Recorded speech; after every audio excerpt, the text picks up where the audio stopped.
اعوذ باللہ من الشیطان الرجیم بسم اللہ الرحمن الرحیم 18واں پارہ سورۃ المؤمنون 18ویں پارے کا خلاصہ اس کی پہلی سورت سورۃ المؤمنون ہے۔ اس سورت میں اللہ تعالیٰ نے مؤمنین کی صفات کو بیان فرمایا ہے، اس لیے اس کا نام سورۃ المؤمنون ہے۔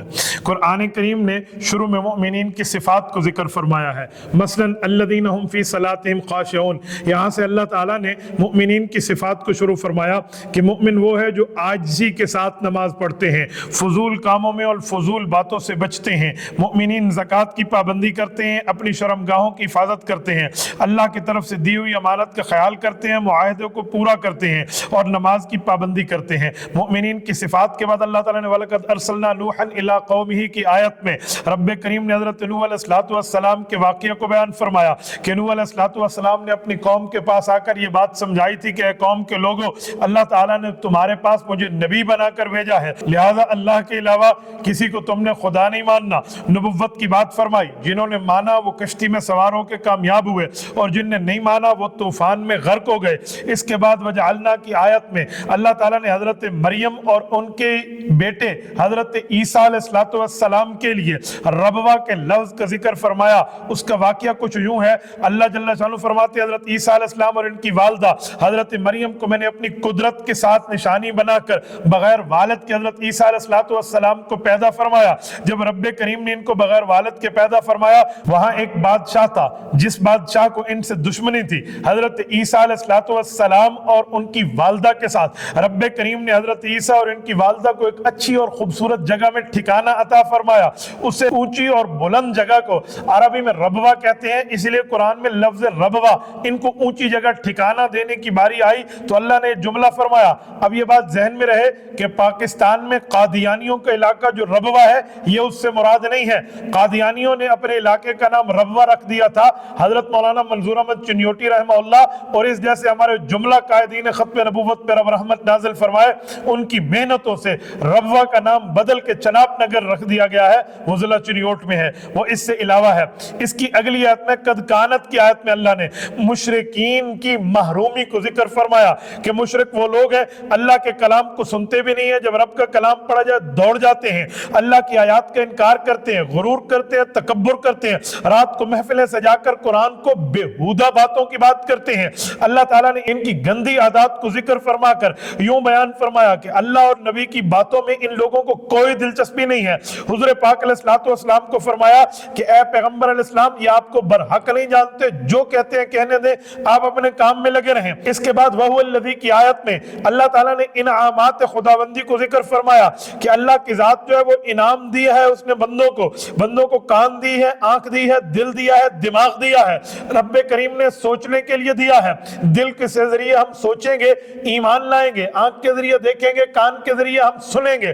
اللہ تعالیٰ نے یہ چیزیں دی ہیں۔ اب بہتر تو یہ تھا کہ دیے ہوئے کان اللہ کے لیے خرچ ہوتے، دی ہوئی آنکھیں اللہ کے لیے خرچ ہوتی، دیا ہوا دل اللہ کو دیا جاتا۔ اب دل غیر اللہ کو دے، آنکھوں کی غلطی رکھیں، کانوں کے معاملات کو غلط رکھیں۔ اللہ کریم نے یہ ساری چیزیں دے کر فرمایا اپنی مرضی کے مطابق نہیں، میری مرضی کے مطابق کرو۔ قلیلا ما تشکرون، کم لوگ ہیں تم میں شکر گزاری کرنے والے۔ اللہ ہم سب کو شکر کی توفیق عطا فرمائے۔ اگلی آیت میں کفار کے لیے عذاب کی وعید کو ذکر فرمایا۔ اللہ نے مشرکین اور کافرین کے لیے فرمایا کہ کافر وہ لوگ ہیں جو مانتے بھی نہیں ہیں۔ مشرک کے لیے وعید سنائی کہ ہمیشہ عذاب میں مبتلا ہوں گے، اور پھر فرمایا ان کے اوپر دنیا کا عذاب بھی ممکن ہے۔ اس لیے نبی علیہ السلام کو فرمایا اے محبوبہ آپ اعلان فرما دیں کہ اللہ اگر ان پہ آپ نے عذاب ڈالنا ہے تو مجھے محفوظ رکھنا۔ حضور پاک علیہ السلام تو عذاب الہی سے محفوظ ہیں، لیکن نبی پاک علیہ السلام کو یہ دعا سکھائی گئی۔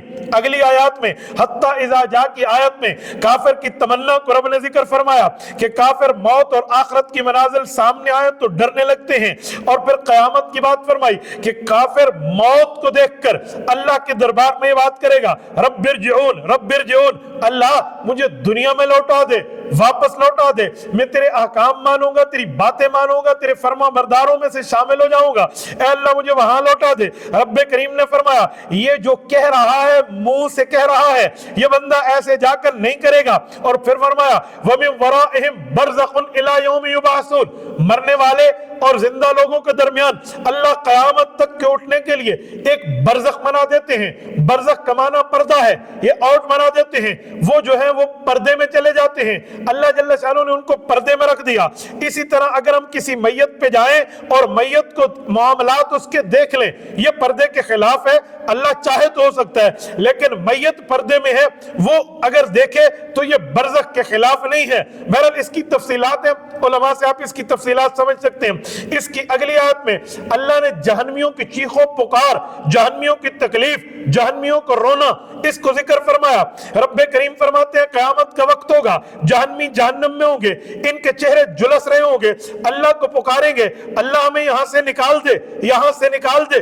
رب فرمائیں گے تمہارے سامنے میری آیات پڑھی جاتی تھی, تمہیں ڈرایا جاتا تھا, سمجھایا جاتا تھا, بتایا جاتا تھا, پر تم کیوں نہیں مانے, تم نے کیوں شریعت کو جھٹلایا. یہ کہیں گے اللہ ہم پہ ہماری بدبختی لازم آ گئی, ہم گمراہ ہو گئے, ہمیں یہاں سے نکال.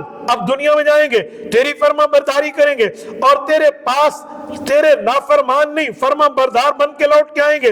رب کریم فرمائیں گے سخت ترین جملہ, فرمائیں گے دفع ہو جاؤ, تم ہمیشہ یہاں تکلیف اور ذلت میں رہو گے, مجھ سے کوئی بات نہیں کرنی. اس کے بعد ان جہنمیوں نے اللہ سے بات نہیں کر سکنی.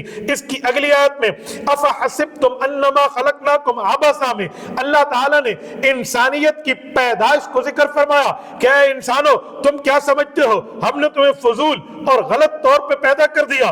فرمایا جی نہیں, اللہ نے تمہیں اونچی شان دی ہے, اونچا مقام, اونچا مرتبہ, اونچا درجہ, حیثیت اور ویلیو دی ہے. تم اللہ کے سوا کسی کی عبادت نہ کرو, اللہ رب العزت کو اپنا معبود حقیقی مانو, اور تمہارے پاس اللہ کے سامنے کسی کو ٹھہرانے کے لیے جب تمہارے پاس دلیل ہی کوئی نہیں ہے تو تم کس طرح کامیاب ہو سکتے ہو. اس کے بعد آخر میں حضور پاک علیہ الصلوۃ والسلام کو دعا سکھائی, رب اغفر وارحم وانت خیر الراحمین. ترجمہ, اے میرے رب میری کوتاہیوں کو معاف فرما, میرے حال پر رحم فرما, تو سب رحمت کرنے والوں میں بڑھ کے رحمت کرنے والا ہے. اس دعا کا بہت بڑا فائدہ ہے. میں ایک روایت آپ کی خدمت میں رکھوں. حضرت عبداللہ ابن مسعود رضی اللہ تعالیٰ ایک شخص سے گزرے, کئی مرضوں میں مبتلا تھا, بالکل بیمار تھا, اتنا زیادہ بیمار تھا سمجھ نہیں آتی کہ یہ بیماری زیادہ یا یہ زیادہ. حضرت ابن مسعود نے فرمایا اس کے کان میں افحسبتم انما خلقناکم عبثا, یہ پوری آیت آخر سورت تک پڑھ کے اس کے کان میں پھونک دو. پھونکا تو بالکل ٹھیک ہو گیا. نبی پاک علیہ الصلوۃ والسلام نے دیکھا, حضور تک خبر آئی, حضور پاک نے پوچھا عبداللہ اس کے کان میں کیا پڑھ کے پھونکا تھا؟ کہ یا رسول اللہ میں نے تو یہ آیت سورۃ المؤمنون کی آخری آیات پڑھ کے پھونکی. نبی پاک علیہ السلام نے تاریخی ارشاد فرمایا, اور فرمایا کوئی مؤمن مکمل یقین کے ساتھ ان آیات کو پڑھے تو پہاڑ بھی اپنی جگہ سے ہل سکتا ہے. اس لیے سورۃ المؤمنون کی جو آخری 4 آیات ہیں ان کو زبانی یاد کر لینا چاہیے, اس کو اپنے لیے اپنی اولاد کے لیے پڑھنا چاہیے. زبانی یاد نہیں ہوتا تو دیکھ کر کم از کم قرآن کھول کے پڑھ لیں. کوئی بیمار ہو تو اس کے لیے پڑھ لیں, اس کے کان میں دم کر لیں, سر میں درد ہو اس کے اوپر پڑھ کے پھونک لیں, یقین کامل رکھیں اللہ تعالیٰ صحت عطا فرمائیں گے. اس کے آگے سورۃ النور ہے. سورۃ النور کو سورۃ النور کیوں کہتے ہیں؟ لفظ نور اس کی آیت نمبر 35 میں موجود ہے, اس وجہ سے اس کو سورۃ النور کہتے ہیں. اللہ جل شانہ نے اس سورت میں مختلف دینی, اخلاقی, معاشرتی احکام بیان فرمائے. بے حیائی, فحاشی, برائی سے رکنے, اور اللہ تعالیٰ نے اپنے قریب رہنے کی باتیں فرمائیں. اور پھر خصوصاً اس میں رب کریم نے جو 18 آیات بیان فرمائی ہیں وہ ام المؤمنین صدیقہ بنت صدیق, سیدہ کائنات, رسول اللہ صلی اللہ علیہ وسلم کے گھر کی عزت و عظمت, حضور پاک کی ناموس حضرت اماں جان عائشہ رضی اللہ تعالی عنہا کے لیے اللہ تعالیٰ نے ان کی برات ارشاد فرمائی. پھر اس صورت کے آخر میں گھروں میں جائیں, کب جائیں, کس وقت اجازت لے کر جائیں, ان کے احکام ذکر فرمائے. اب میں اس کو شروع کر رہا ہوں. سب سے پہلے الزانیۃ والزانی کی آیت میں رب کریم نے ارشاد فرمایا کہ جو زانی غیر شادی شدہ ہے یا جو زانیہ غیر شادی شدہ ہے, انہوں نے زنا کر لی تو شریعت نے اس پر حد رکھے ہیں, اور وہ حد یہ ہے کہ 100 کوڑے ان کو مارے جائیں گے. ہاں اگر شادی شدہ مرد شادی شدہ عورت زنا کرے تو اس کے لیے سنگساری کا حکم ہے, جس کے لیے مستقل علیحدہ دلائل موجود ہیں. اب زنا ثابت कैसे होगा? जिना के साबित होने के 3 तरीके हैं। या तो 4 गवाह हो जिन्होंने अपनी आंखों से जिना होता हुआ देखा हो, या यूं ना हो तो जानी या जानिया खुद इकरार कर ले कि हमसे गलती हुई है, या यूं ना हो अगर कंवारी लड़की हो, शादीशुदा ना हो, उसका हमल जाहिर हो जाए और हमल जाहिर होने के बाद वो किसी शख्स की तरफ उसकी निस्बत करे तो उससे तहकीक की जाएगी। वो इनकार कर दे, गवाह तो है नहीं, तो फिर सिर्फ इस जानिया को वो जो है ना क्या कहते हैं सजा इस पर नाफिज होगी। पर इसकी तफसील क्या है ये मुफ्तियान कराम से पूछ लिया जाए, सिर्फ इतनी बातों पर इक्तिफा न किया जाए। इसकी तफसील शरीयत में मजीद दलाइल के अंदर कुरान और सुन्नत में फिक्र में मौजूद है, उलमाए कराम और माहिरीन आपको समझा देंगे। इसके आगे वल्लज़ीना यरमून अल मुहसनात में हद कज़फ को बयान फरमाया। आप अंदाजा लगाएं कुरान करीम ने कितनी तफसील के इस वाक़े को बयान फरमाया। फरमाया जो शख्स किसी पे जिना का इल्जाम लगाए सुम्मा लम यअतू बिअरबाति शुहदा, इसे 4 गवाह पेश करने होंगे और ये 4 गवाह नहीं लाता तो इस शख्स को तोहमत लगाने वाला समझा जाएगा और इसको 80 कोड़े हद कज़फ झूठे होने की बुनियाद पे मारा जाएगा। और फिर रब्बे करीम ने फरमाया वला तकबलू लहुम शहादतन अबदा व उलाइका हुमुल फासिकून। अल्लाह अकबर। फरमाए लोगों मरते दम तक इस बंदे की किसी केस में गवाही कबूल नहीं होगी, इसे हद कज़फ लग चुकी है, 80 कोड़े से लग चुके, इसने झूठ बोला है, ये हमेशा के लिए मरदूद शहादत बन चुका है, अब इसकी बात नहीं मानेंगे। हाँ अगर ये अल्लाह जल्ला शानू से तौबा कर ले रब माफ कर देंगे, लेकिन दुनिया में ये सजा इस पर जारी रहेगी कि इसकी किसी केस के अंदर कोई भी गवाही कबूल इसकी नहीं होगी। इससे आगे वल्लज़ीना यरमून अज़वाजहुम, ये बड़ा अहम मसला है, समझने का मसला है। ये वो मसला है जिसमें खावंद अपनी बीवी को जानिया करार दे और अपनी बीवी पर एक बात करे। रब्बे करीम ने इसका जवाब लिआन में पेश फरमाया है। अब ज़ाहिरी बात है खावंद बीवी पर जिना का इल्जाम लगाते हैं तो या तो 4 गवाह पेश करे, 4 गवाह नहीं है तो फिर मियां बीवी का जो रिलेशन है इंतहाई सेंसिटिव है, तो इसके लिए रब्बे करीम ने लिआन की बात फरमाई। लिआन क्या है? शरई काजी मौजूद होगा, काजी के सामने खावंद जाएगा, 4 मर्तबा कहेगा खुदा की कसम अल्लाह को हाजिर नाज़िर जान के कहता हूं मैंने इस औरत को ये काम करते देखा है। जब 5वीं कसम आएगी और उस वक्त कहेगा मैं यूं कसम उठाता हूं कि अगर मैं झूठ बोलूं मेरे ऊपर अल्लाह की लानत हो, उसके बाद बीवी को कहा जाएगा अब तू भी कसम उठा कि तूने काम नहीं किया। फिर बीवी 4 मरतबा कसम उठाएगी कि मेरा मियां झूठ बोल रहा है, अगर वो सच्ची हुई तो मेरा मियां झूठ बोल रहा है। और जब 5वीं मरतबा कसम खाएगी तो यूं कहेगी कि मुझ पर खुदा का कहर और गजब नाजिल हो अगर मैं जो है ना क्या कहते हैं गलत कह रही हूं और मेरा खामन सच कह रहा है। जब ये 5 मरतबा का मामला हो जाएगा तो शरीयत के मुताबिक इन दोनों की जुदाई आ जाएगी, लेकिन तलाक नहीं होगी। आप कहेंगे तलाक नहीं होगी तो जुदाई कैसे होगी? यानी जुदाई वाक़ई हो गई, तलाक तब होगी जब मियां तलाक देगा। इसके बावजूद अगर मियां तलाक न दे तो अब इसके पास लौटती नहीं है बीवी, काजी वक्त बैठा है तो काजी वक्त उस वक्त फस्ख का इनके दरमियान जुदाई का फैसला फरमाएगा तो बीवी का इससे निकाह फस्ख हो जाएगा। अगली आयत में इन्नल्लज़ीना जाऊ बिल इफ्क, अल्लाह अकबर, यहां से हजरत सैयदा कायनात रजी अल्लाह तआला अन्हा की बरात का जिक्र है। ये एक तफसीली वाक़या है, मैं सिर्फ इस पर शार्टली आपकी खिदमत में बात अर्ज करता हूं क्योंकि खुलासा चल रहा है कि ये गज़वा बनी मुस्तलक से रसूलुल्लाह सल्लल्लाहु अलैहि वसल्लम वापस तशरीफ ला रहे हैं। नबी पाक अलैहिस्सलातु वस्सलाम की ये ज़ौजा इंतहाई पतले जिस्म की मालिक है, कमजोर जिस्म है, इतना वजन भी नहीं है। अब ये कजावे में है या नहीं है? कूच का हुक्म आ गया लश्कर को, तो जो साहबा कजावा उठाकर ऊंट पे रखने की ड्यूटी पर थे उन्होंने उठाकर वहां रख दिया और उठाकर रख दिया और चल भाई वो ने ऊंट को चला लिया। वो सारे समझे अम्मा जान कजावे में है, पर अम्मा नहीं थी, अम्मा रफ़े हाजत के लिए गई हुई थी। हजरत अम्मा जान फरमाती जब मैं वापस आई तो मैंने इन्ना लिल्लाहि व इन्ना इलैहि राजिऊन पढ़ा, सर पे हाथ मारा कि काफिला जा चुका। लेकिन मुझे एक यकीन था, यकीन ये था कि हुज़ूर पाक सल्लल्लाहु अलैहि वसल्लम की आदत मुबारका होती थी, रसूलुल्लाह सल्लल्लाहु अलैहि वसल्लम काफिले के पीछे एक शख्स को ठहराते थे कि जो गिरी पड़ी चीजें उठा कर लाता था। फरमाया अगर वो आया तो मेरे लिए एक मदद बन जाएगी। वही हुआ। हजरत सफ़वान इब्ने मुअत्तल रज़ी अल्लाह तआला अन्हु तशरीफ लाए। वो फरमाते हैं पर्दे की आयत उतरने से पहले मैंने अम्मा जान को देखा हुआ था, मैंने पहचान लिया। उन्होंने भी इन्ना लिल्लाह पढ़ा, इन्होंने भी इन्ना लिल्लाह पढ़ा, एक लफ्ज नहीं बोला। अपनी सवारी ऊंट को बिठाया, अम्मा जान उस पर सवार हो गई, उसने ऊंट तेज दौड़ाया। अभी काफिला मंजिल मकसूद तक मदीना नहीं पहुंचा था, अम्मा पहले पहुंच गई और अपने हुदज में और अपने खैमे में तशरीफ फरमा हुई। لیکن جہاں پھول ہوتے ہیں وہاں کانٹے بھی ہوتے ہیں۔ عبداللہ بن ابی یہ رئیس المنافقین تھا، اس شخص نے تہمت لگا دی کہ دیکھیں اکیلی عورت ہے، اکیلا مرد ہے، اکیلا ماں، اس طرح کی بکواسیات کی۔ جب اس نے یہ الزام لگایا، اس میں چند لوگ اور بھی شامل ہو گئے، ایک گروپ بن گیا۔ انہوں نے جب حضرت اماں جان پہ الزام لگایا، رب کریم نے حضرت اماں جان کی صفائی دی ہے۔ یہ نبی پاک علیہ الصلوۃ والسلام کو سخت پریشانی کے دن تھے، رسول اللہ صلی اللہ علیہ وآلہ وسلم پریشانی کے عالم میں رہے۔ اماں جان رضی اللہ تعالیٰ عنہ کے لیے قرآن بولا، واقعہ تو تفصیلی ہے پر میں اتنی بات کرتا ہوں، اماں کے لیے قرآن بولا اور قرآن کریم نے کہا سبحانک ھذا بہتان عظیم، اللہ کی ذات عالیہ پاک ہے، الزام لگانے والے جھوٹ بولتے ہیں، عائشہ سچی ہے، صدیقہ ہے۔ وہ دن اور یہ دن حضرت اماں کا نام صدیقہ نہ لے تو عائشہ پورا نہیں ہوتا۔ حضرت اماں جان کا نام تب پورا ہوتا ہے جب تک عائشہ صدیقہ بولا جاتا ہے، سچا کہا گیا۔ صدیق کی بیٹی صداقت بھی قرآن کریم میں رب کی زبان سے ان کو ملی، یہ آیات ہے۔ اس کے بعد آگے مکانات میں داخلہ کیسے ہوگا اور مکانات میں بندہ انٹر کیسے ہوگا، کب جائے گا کب نہیں جائے گا، تو اس بارے میں 4 قسم کے مکانات ہیں جو آیات بتا رہی ہیں، میں چاروں آپ کے سامنے رکھتا ہوں۔ مثلا ایک مکان وہ ہے جس میں خود اکیلا مرد رہتا ہے، سب کو پتہ ہے یہاں اکیلا مرد ہے، یہ ود فیملی نہیں ہے، اکیلا ہے۔ دوسرا مکان وہ ہے جہاں لوگ رہتے ہیں، وہاں پر رشتہ دار بھی رہتے ہیں، اپنے بھی رہتے ہیں، باقی بھی رہتے ہیں، پوری فیملی سسٹم ہے۔ تیسرا مکان وہ ہے جہاں پر لوگ رہائش پذیر ہیں پر پتہ نہیں ہے کہ ہاں کون ہے کون نہیں ہے۔ اور چوتھا مکانات وہ ہے جہاں رہائش ہے ہی نہیں، جیسے مسجد اور خانقاہ ہو سکتی ہے، اس طرح کی جگہ، یا مدرسہ ہو سکتا ہے، مدرسۃ البنین۔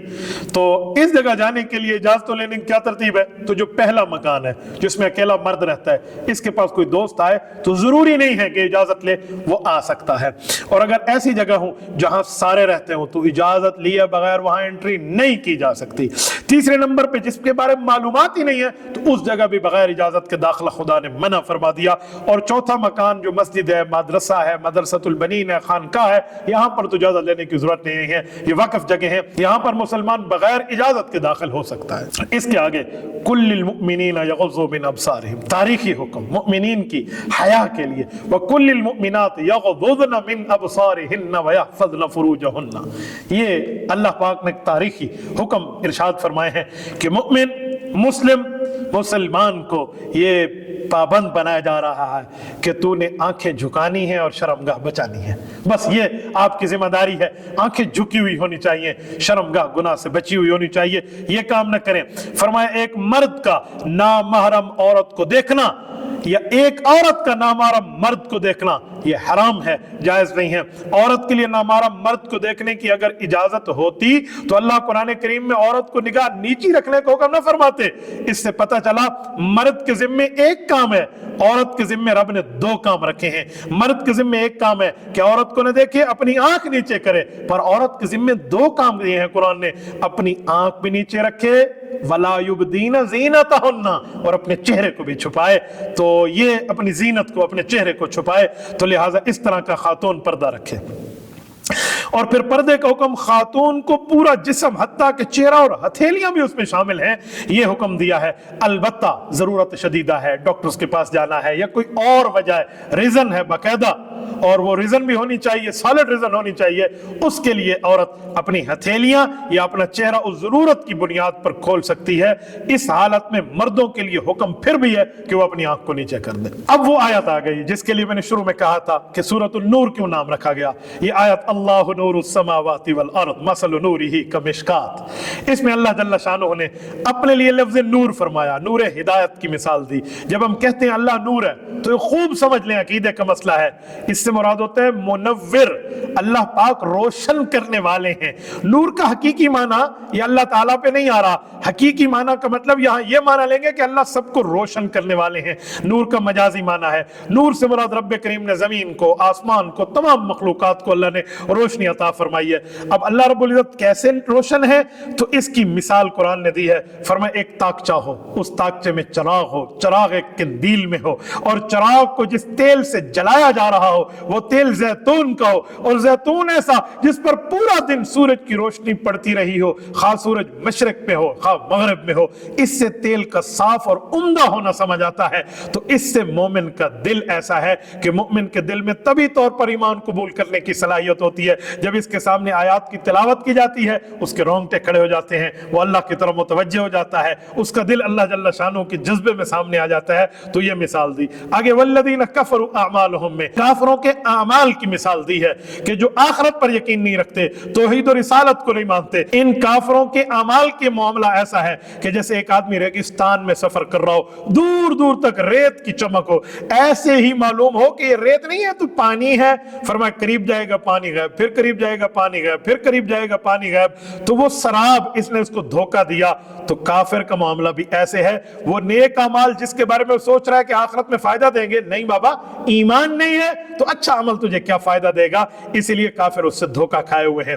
अगली आयत में काफिरों की दूसरी किस्म जो है, जो कुफ्फार गलत अमाल के नतीजे में बैठे हैं, उनकी मिसाल अल्लाह ताला ने इस आयत में दी है। फी बहरिल लुज्जी यग़शा में यूं बयान फरमाया कि जो काफिर ईमान नहीं रखते, इनकी मिसाल इनके कुफ्र की ऐसी है। गहरा समंदर हो, इसमें अंधेरा हो, फिर ऊपर एक पानी की मौज हो, फिर उस मौज के अंदर एक मौज हो, उसके ऊपर फिर बादल और पूरी तरतीब हो, अंदर अंधेरा हो तो बंदे को तो अपना हाथ भी नजर नहीं आएगा।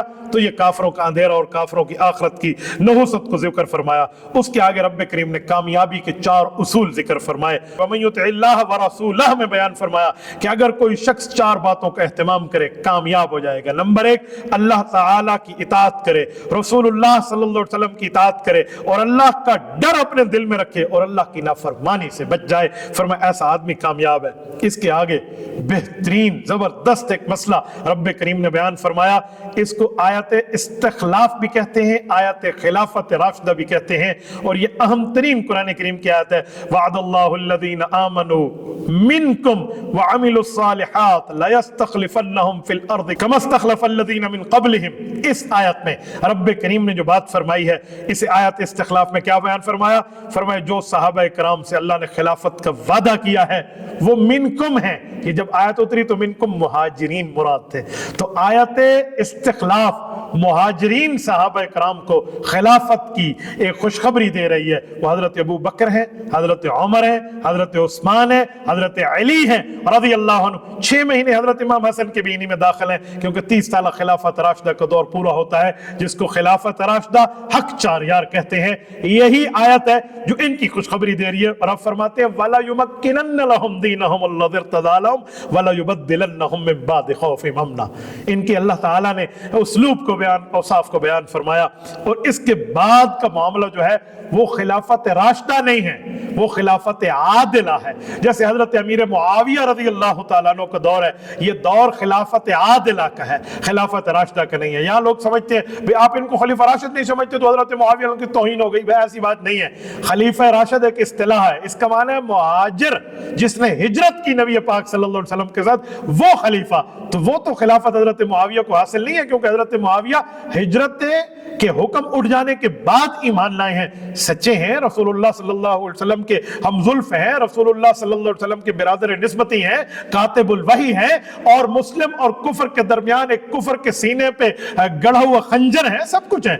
लेकिन खिलाफत आदला है, आदल इंसाफ की खिलाफत है, जिस खिलाफत पर हजरत इमाम हसन और हजरत इमाम हुसैन रज़ी अल्लाह अन्हुमा जैसे जन्नत के सरदारों ने भी फख्र फरमाया है और उनकी बैत करके एतमाद फरमाया है।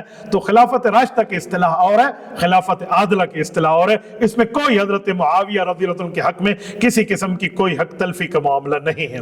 इसको बयान फरमाने के बाद रब्बे करीम ने आगे जो बयान फरमाया है, पहले तो बड़े मर्दों को हुक्म था, जो 4 किस्म के घरों की बात मैंने आपकी खिदमत में रखी। अब यहाँ हुक्म है जो गुलाम हो या लौंडी हो या जो बच्चे हो छोटे, इन्होंने कमरों में कब जाना है, किस वक्त जाना है, किस वक्त नहीं जाना, किस कमरे में जाना है और कब जाना है। अब देखिए इस्लाम ने कितने छोटे छोटे अहकाम भी नहीं छोड़े और बयान फरमाए। फरमाया इनके लिए हुक्म यह है कि 3 औकात में ये घरों और कमरों में बगैर इजाजत के दाखिल ना हो, चाहे वो छोटा बच्चा है, चाहे वो गुलाम है, चाहे वो लौंडी है, उस वक्त उसने 3 औकात में कमरों में दाखिल नहीं होना बगैर इजाजत के, बल्कि 3 दफा इस पर इजाजत लेनी चाहिए। वो क्या है? फरमाया ये जो औकात है इसमें इंसान बेतकल्लुफी में होता है, बाज़ों का जरूरी कपड़ों में होता है, तन्हाई चाहता है, बेपर्दगी ना हो जाए, वहां पर कोई नापसंदीदगी ना हो जाए। अब 3 औकात, नंबर 1 नमाज फजर से पहले, नंबर 2 दोपहर के वक्त, नंबर 3 इशा की नमाज के बाद घरों में या कमरों में दाखिल ना हो। रब करीम ने यहां भी हुक्म फरमा दिया। इसके आगे लैसा अलल अअमा हरज, अल्लाहु अकबर, इस्लाम ने एक अखलाकी हुक्म दिया है। फरमाया लोगों, नाबीना है, माजूर है, लंगड़ा है या कोई इस तरह और कोई डिसेबल पर्सन है, वो ये समझता है कि तंदुरुस्त बंदे के साथ बैठूंगा तो सही तरीके से ना बैठ पाऊंगा, और ये बंदा समझता है कि मेरे साथ बैठेगा तो मुझे तकलीफ देगा, और वो कहेगा पता नहीं अपना हिस्सा पूरा खाऊंगा या नहीं खाऊंगा। इस तरह की बातें फरमाया ये हर्ज छोड़ दो, ये नहीं होने चाहिए। सब मिल के बैठ के खाओ। इस तरह के तकल्लुफात और मामलात में नहीं पड़ना चाहिए, बल्कि इतनी छोटी छोटी बारीक बीनियों में भी नहीं पड़ना चाहिए कि बंदा खामखा का पता नहीं क्या से क्या बन जाए। सूफी होना तो बहुत अच्छा है, लेकिन खुश्क सूफी ना बन जाए, उल्टे उल्टे अपना काम कर बैठे। इसके आगे मुसलमानों की मदह और सना बयान फरमाई और मुनाफिकीन की मजम्मत बयान फरमाई।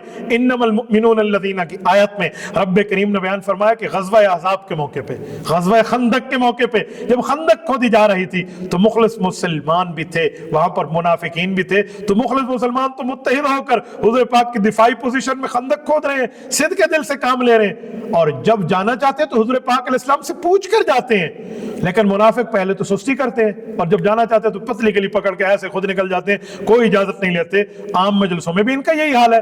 तो रब करीम ने हुज़ूर पाक को फरमाया कि जो मुखलिस मुमिनीन है ना, ये जब आपसे इजाजत लेना तो ये सिद्क़ के दिल से काम करने वाले हैं, महबूबम आप इन्हें जरूर इजाजत दे दिया करें और इनके लिए दुआए मग़फ़िरत भी फरमाया करें। देखो सहाबा और अहले बैत का कितना मकाम है कि अल्लाह फरमाते हैं मैं इनकी गोया सिफारिश कर रहा हूँ, हाँ, इनकी इजाजत भी इनको दे दें और इनके लिए दुआए मग़फ़िरत भी ज़बान रिसालत से अदा हो। तो अल्लाह ताला ने ये बात इरशाद फरमाई। आज भी हुक्म ये है कि कोई इज्तिमाई मशवरा चल रहा हो और सब मौजूद हो तो बिला इजाजत जाना दुरुस्त नहीं है। कोई शख्स जाना चाहता है तो अपने अमीर और अपने बड़े को इत्तला देकर वहां से जाए। इसके आगे जो तीसरी सूरत यहां से शुरू है और आगे चलती है 18वें पारे में, वो सूरतुल फुरकान है। ये सूरतुल फुरकान, फुरकान का माना होता है कुफ्र और बातिल, हक और बातिल, कुफ्र और इस्लाम में फर्क करने वाला। तो इस सूरत में कुरान करीम को फुरकान कहा गया क्योंकि कुरान भी कुफ्र और इस्लाम में फर्क करता है। इसमें बुनियादी अकायद को अल्लाह ने जिक्र फरमाया, मुशरिकीन के एतराज़ात के जवाबात दिए, अल्लाह ताला ने मुमिनीन के लिए इनामात का जिक्र फरमाया और आखिर में इबादुर रहमान के औसाफ को जिक्र फरमाया है, व इबादुर रहमान अल्लज़ीना यमशूना अलल अर्ज़ है। अब यहाँ मुशरिकीन के कुछ एतराज़ थे, उन एतराज़ों को अल्लाह ताला ने बयान फरमाया है। मैं उन्हीं एतराज़ात आपकी खिदमत में रख के ये सिपारे को ही पूरा कर रहा हूँ क्योंकि अगली बात तो अगले पारे में होगी। मुशरिक एक एतराज करते थे, वो एतराज ये था कि हुज़ूर पाक अलैहिस्सलाम ने नौज़ुबिल्लाह कुरान खुद घड़ के दिया है। नबी पाक अलैहिस्सलाम ने जाकर कुछ बातें यहूदियों से पूछ ली, कुछ ईसाइयों से पूछ ली, पूछ के ये बातें इस तरह सुना देते हैं तो ये बात गलत है, हम नहीं मानते। हुज़ूर पाक अलैहिस्सलाम पर अल्लाह ताला ने हुक्म उतारा कि नबी आप ऐलान फरमा दें, आप जुल्म कर रहे हो, झूठ बोल रहे हो, इफ्तिरा बांध रहे हो, नबी पर बहतान बांध रहे हो, ऐसा कुछ भी नहीं है। ये मेरे पाक पैगंबर पर मैंने कुरान उतारा है, ये अल्लाह की तरफ से है, ये हुज़ूर पाक की तरफ से नहीं है कि अपनी तरफ से गढ़ के दे दें, अल्लाह की तरफ से भेजा हुआ है। दूसरा एतराज कुफ्फार का ये था कि नबी पाक तो खाते पीते हैं, बाजारों में बाज़ औक़ात जाते हैं, इनके साथ एक फरिश्ता भी नहीं है जो हमें नजर आए। हाँ, फरिश्ता होता, उसके पास खजाना होता, नबी होता साथ, ये इस तरह की बातें। तो अल्लाह ताला ने बयान फरमाया कि अगर साथ नबी होते, मलाइक होते और वो न खाते पीते तो तुम्हारी मिसाल फिर भी वही होती कि भाई ये फरिश्ता है, खाता पीता नहीं, हम खाते पीते हैं, इसे क्या पता ये हमें क्या दीन समझा रहा है। फरमाया ऐसा नहीं है, जो अंबिया होते हैं वो खाते पीते भी हैं और खाना खाना भी है, पानी पीना भी है, और वो बाजारों में भी जाते हैं दावत और तबलीग के लिए, दीन पहुंचाने के लिए, हर जगह वो जाते हैं। लिहाजा तुम्हें इस तरह के एतराजात नहीं करने चाहिए। नबी इंसान है और आला दर्जे के इंसान को अल्लाह ताला नबुव्वत अता फरमाते हैं और वो इसी तरह सारे मामले चलते हैं। लिहाजा मनसब रिसालत और नबुव्वत के खिलाफ ये नहीं है कि वो इंसान को मिल जाए और वो खाता पीता रहे। ये बात करके अल्लाह ताला ने यहाँ पर 18वां पारा पूरा होता है। अल्लाह आपको रब सिरात मुस्तकीम अता फरमाए। जज़ाकुमुल्लाहु तआला।